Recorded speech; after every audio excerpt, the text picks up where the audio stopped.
ಮುಂದಿನ ಲೋಕಸಭಾ ಕ್ಷೇತ್ರ ಬೆಂಗಳೂರು ಸೆಂಟ್ರಲ್ ಲೋಕಸಭಾ ಕ್ಷೇತ್ರ 2009, 14, 19 3 ಬಾರಿ ಕೂಡ ಬಿಜೆಪಿಯಿಂದ PC ಮೋಹನ್ ಅವರು ಸಂಸದರು. MLA ಸೋತಂತ ಮೋಹನ್ಗೆ ಒಂದು ಆಶ್ರಯ ಸಿಕ್ಕಿದ್ದು ಸೆಂಟ್ರಲ್ ಅಲ್ಲಿ, ಬಲಿಜ ಸಮುದಾಯಕ್ಕೆ ಸೇರಿದವರು. ಬಟ್ ಅಲ್ಲಿ ಇದೆಂಗೆ ಅಂತಂದ್ರೆ ಅವರು ಸೋತಂತ ಗಾಂಧಿನಗರ ಬೆಂಗಳೂರು ಸೆಂಟ್ರಲ್ ಸೇರುತ್ತೆ. ಹೀಗಾಗಿ ಅವಕಾಶ ಆಯ್ತಾ ಬಂತು. ಈ ಬಾರಿ ಈ ಕ್ಷೇತ್ರವನ್ನ ಕಾಂಗ್ರೆಸ್ ಗೆಲ್ಲಲೇಬೇಕು ಅಂತ ಪಣ ತೊಟ್ಟು ನಿಂತಿದೆ. 2009 PC ಮೋಹನ್ 3,40,000 ಓಟು. HD ಸಾಂಗ್ಲಿಯನ್ನ ಕಾಂಗ್ರೆಸ್ ಇಂದ ಕ್ರಿಶ್ಚಿಯನ್ ಸಮುದಾಯ ಜಮೀರ್ 1,62,000 ನೋಡಿ 35,000 ಅಂತರದಲ್ಲಿ ಗೆದ್ದು ಬಿಡ್ತಾರೆ PC ಮೋಹನ್. ನಂತರ 2014 PC ಮೋಹನ್ 5,54,000, ರಿಜ್ವಾನ್ ಅರ್ಷದ್ ಕಾಂಗ್ರೆಸ್ 4,19,000, 1,37,000 ಅಂತರದಲ್ಲಿ ಮತ್ತೆ PC ಮೋಹನ್ ಗೆಲ್ತಾರೆ ನರೇಂದ್ರ ಮೋದಿ ಅಲ್ಲೇ. 2019 ನರೇಂದ್ರ ಮೋದಿ ಅಲ್ಲೇ PC Mohan 6,02,000 vote, Rizwan Arshad 5,31,000 vote, ಅಂತರ 70,900. ಏನೋ ಇಲ್ಲಿ ಆಗ ಶಿವಾಜಿನಗರ MLA ರಾಜೀನಾಮೆ ಕೊಟ್ಟ ಕಾರಣ ಇಲ್ಲಿ ಬೈ ಎಲೆಕ್ಷನ್ ಆದಾಗ ರಿಜ್ವಾನ್ ಅರ್ಷದ್ ಗೆದ್ಕೋತಾರೆ, ಮತ್ತೆ ಈಗ ಗೆದ್ಕೊಂಡು MLA ಆಗಿದ್ದಾರೆ. ಅವ್ರಿಗಿದ್ದು ಇದು ಕಥೆಯಲ್ಲಿ. ಇಲ್ಲಿ 8 ವಿಧಾನಸಭಾ ಕ್ಷೇತ್ರದಲ್ಲಿ 3 ಬಿಜೆಪಿ, 5 ಕಾಂಗ್ರೆಸ್ ಇದೆ. ಇಲ್ಲಿ ಅಲ್ಪಸಂಖ್ಯಾತರೆ ಜಾಸ್ತಿ. ಕ್ರಿಶ್ಚಿಯನ್ ಕಮ್ಯುನಿಟಿ ಇದೆ, ಮುಸ್ಲಿಂ ಕಮ್ಯುನಿಟಿ ಇದೆ.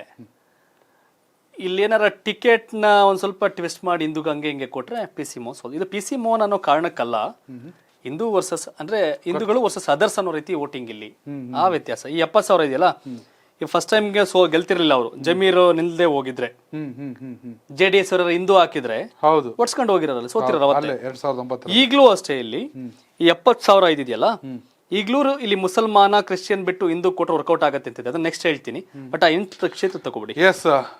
ಲೋಕಸಭೆಯಲ್ಲಿ ಬೆಂಗಳೂರು ಕೇಂದ್ರದಲ್ಲಿ ಬರುವಂತಹ 8 ವಿಧಾನಸಭಾ ಕ್ಷೇತ್ರಗಳಲ್ಲಿ ಸರ್ವಜ್ಞನಗರ KJ ಜಾರ್ಜ್ ಅವರು ಕಾಂಗ್ರೆಸ್ ಇಂದ ಸಚಿವರಾಗಿದ್ದಾರೆ. CV ರಾಮನ್ ನಗರ ಎಸ್ ರಘು ಬಿಜೆಪಿಯಿಂದ ಶಾಸಕರು, ಶಿವಾಜಿನಗರ ರಿಜ್ವಾನ್ ಅರ್ಷದ್ ಕಾಂಗ್ರೆಸ್ನ ಶಾಸಕರು, ಶಾಂತಿನಗರದಲ್ಲಿ ಹ್ಯಾರಿಸ್ ಕಾಂಗ್ರೆಸ್ನಿಂದ ಶಾಸಕರು, ಗಾಂಧಿನಗರ ದಿನೇಶ್ ಗುಂಡೂರಾವ್ ಅವರು ಕಾಂಗ್ರೆಸ್ ಸಚಿವರಾಗಿದ್ದಾರೆ. ರಾಜಾಜಿನಗರ ಸುರೇಶ್ ಕುಮಾರ್ ಬಿಜೆಪಿ, ಚಾಮರಾಜಪೇಟೆ ಜಮೀರ್ ಅಹಮದ್ ಅವರು ಕಾಂಗ್ರೆಸ್ನಿಂದ ಶಾಸಕರು ಹಾಗೆ ಸಚಿವರು. ಮಹದೇವಪುರ ಮಂಜುಳಾ ಅರವಿಂದ್ ಲಿಂಬಾವಳಿ ಬಿಜೆಪಿಯಿಂದ ಶಾಸಕರು. ಈಗ ಬನ್ನಿ, ಇಲ್ಲಿ ಮಜಾ ಇರೋದೀಗ ಬಿಜೆಪಿಯಿಂದ ಹಾಲಿ ಸಂಸದ PC ಮೋಹನ್ ಜೊತೆಗೆ ಸುಮಲತಾ ಅಂಬರೀಶ್, ಯಾಕೆಂದ್ರೆ ಕಮ್ಯುನಿಟಿ ಕಾರಣಕ್ಕೆ ನಾರ್ತ್ ಮತ್ತೆ ಇಲ್ಲಿಗೂ ಹೆಸರಿದೆ.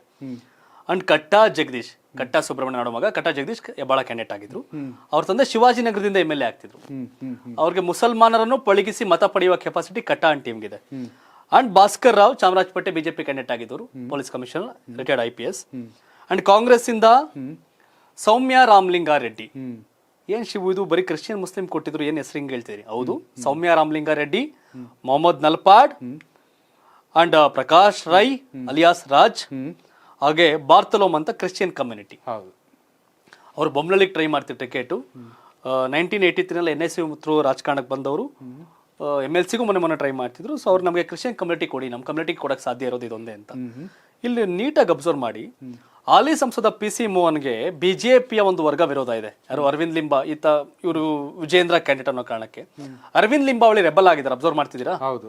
ಮಹದೇವಪುರ ಬರುತ್ತೆ.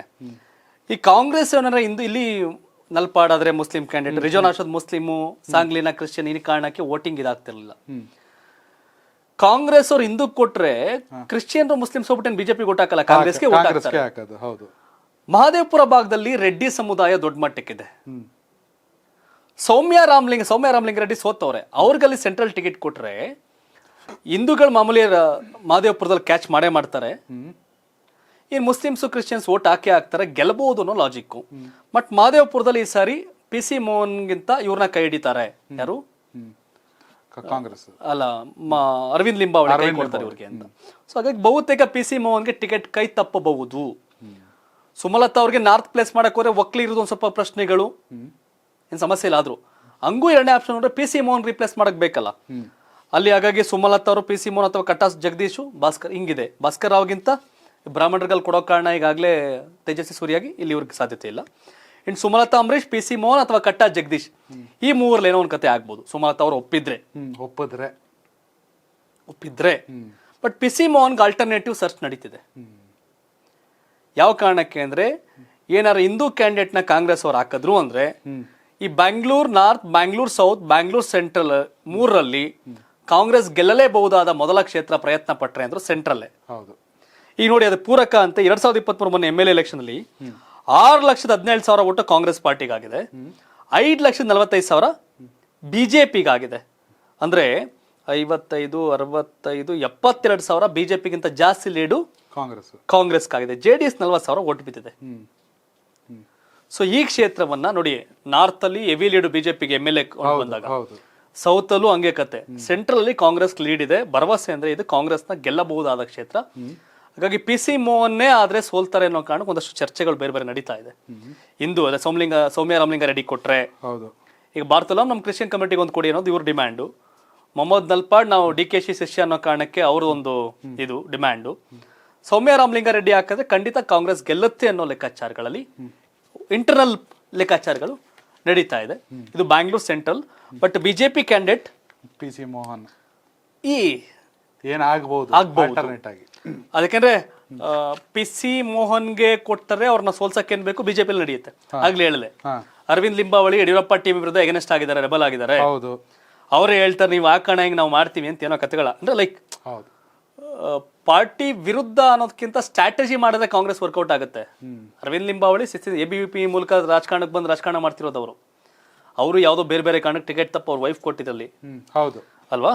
ಸೊ ಹಾಗಾಗಿ ಇದು ತುಂಬಾ ಟೈಟ್ ಫೈಟ್. MLA ಲೆಕ್ಕಾಚಾರಕ್ಕೆ ಬಂದ್ರೆ ಈ ಕ್ಷೇತ್ರನ ಬಿಜೆಪಿ ಕಳ್ಕೋಬಹುದು ಅನ್ನೋ ಲೆಕ್ಕಾಚಾರ.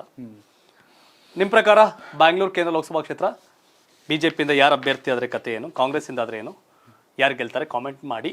ಹಾಗೆ ಯಾರು ಪ್ರಧಾನಿ ಆಗಬೇಕು 2024ರ ಲೋಕಸಭಾ ಸಾರ್ವತ್ರಿಕ ಚುನಾವಣೆಯಲ್ಲಿ, ನರೇಂದ್ರ ಮೋದಿ ಅವರ, ರಾಹುಲ್ ಗಾಂಧಿ ಅವರ, ಮಲ್ಲಿಕಾರ್ಜುನ ಖರ್ಗೆ ಅವರ?